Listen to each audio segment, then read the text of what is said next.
Hello guys. Ito yung guys, kung gusto nyo mag-adjust ng shock, taasan nyo, may gatla-gatla yan guys oh. Ganito lang gagawin oh. Open range. Tapos ganyan, susundutin mo lang ganon. Para maikot lang yung pinag-uupuan niya dito sa may ilalim.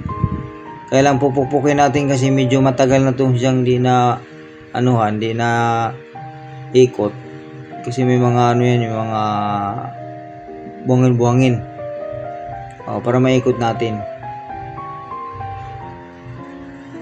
Ayan, lumambot na oh. Ayan, malambot na. Ngayon lang kadali.